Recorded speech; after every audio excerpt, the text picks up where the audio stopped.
कि जिस जगह पर मस्जिद को शहीद कर दिया गया था, कोर्ट का फैसला आया कि किसी ने नहीं करने की कोशिशें की जाती है। हम दलित भाइयों से कह रहे हैं कि पहचानो इन लोगों को। बीजेपी तुम्हारी दोस्त, ये वो लोग हैं जिनको नरेंद्र मोदी की हुकूमत ने ताकत बख्शी। ये वो लोग हैं जिनके दिलों में जहर को पकड़ा जाता है, पीटा जाता है और पुलिस की गाड़ी से उतारकर उनको बोलते हैं कि कान पकड़कर माफी मांगो।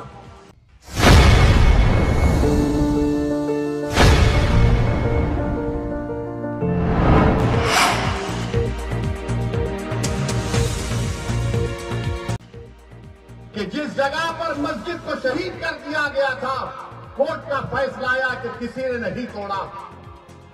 सुप्रीम कोर्ट का फैसला आया कि मस्जिद तुम्हारी नहीं है। सुप्रीम कोर्ट का फैसला ट्रिपल तलाक के बारे में आया। सुप्रीम कोर्ट का फैसला कई चीजों पर आया। हालिया यही सुप्रीम कोर्ट ने इंटरिम ऑर्डर दिया वक्फ कानून के ऊपर, जिससे हमको नुकसान होगा, मस्जिदों को नुकसान होगा। मगर जो संविधान को मानते हैं, जो संविधान को मानते हुए कहा कि हम कोर्ट के फैसले से खुश नहीं है, यह फैसला गलत है। क्या हमने धर्म का नाम लेकर किसी पर झूठा उठाया? बताओ ये लोग कौन हैं? ये वो लोग हैं जिनको नरेंद्र मोदी की हुकूमत ने ताकत बख्शी। ये वो लोग हैं जिनके दिलों में जहर उगल दिया गया। ये वो लोग हैं, आज भी ये राकेश किशोर। मुझे कोई गम नहीं है कि मैंने चीफ जस्टिस ऑफ इंडिया के सामने जूता उठाकर फेंका। ये क्या हो रहा है हमारे देश में? इंसाफ की जगह पर इस तरह की हरकत हो रही है और दिल्ली की पुलिस उसको गिरफ्तार भी नहीं करती। मुबारक हो तुम्हारी बहादुरी पर, मुबारक हो कि तुम खामोश बैठे हो।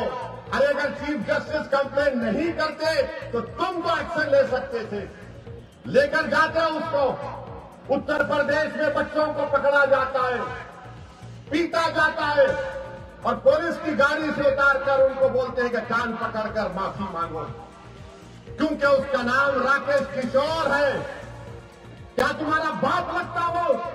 तुम्हारा ससुरा लगता हो कि तुम उस पर केस नहीं बुक करते? और कोई पोस्टर उठाता है तो 1300 लोगों पे केस बुक हो जाता है, 40 गिरफ्तार हो जाते हैं। सुप्रीम कोर्ट के चीफ जस्टिस के कोर्ट में जूता फेंकता है और ये लोग कोई केस रजिस्टर नहीं करते, पकड़ना तो दूर की बात। ये इंसाफ है, ये हमारे मुल्क का माहौल है, जिस देश के लिए हमने और आपने क्या क्या हमारे बुजुर्गों ने कुर्बानियां दी। दलितों को रुसवा करने की कोशिशें की जाती है। हम दलित भाइयों से कह रहे हैं कि पहचानो इन लोगों को। बीजेपी तुम्हारी दोस्त नहीं बन सकती, मोदी तुम्हारा हमदर्द नहीं बन सकता। भारत की तारीख का दूसरा दलित चीफ जस्टिस ऑफ इंडिया। ये चीफ जस्टिस ऑफ इंडिया के वालिद जो थे, उनके वालिद जब बाबा साहेब अम्बेडकर ने हिंदुइज्म को छोड़कर नागपुर में बौद्ध मजहब को इख्तियार किया तो उनके वालिद साथ थे बाबा साहेब अम्बेडकर के। मेरे भाई, ये हालात है वतन अजीज के। मैं आपसे अपील कर रहा हूं कि आप मुत्तहिदा तौर पर अपने के कोर्ट का इस्तेमाल करिए।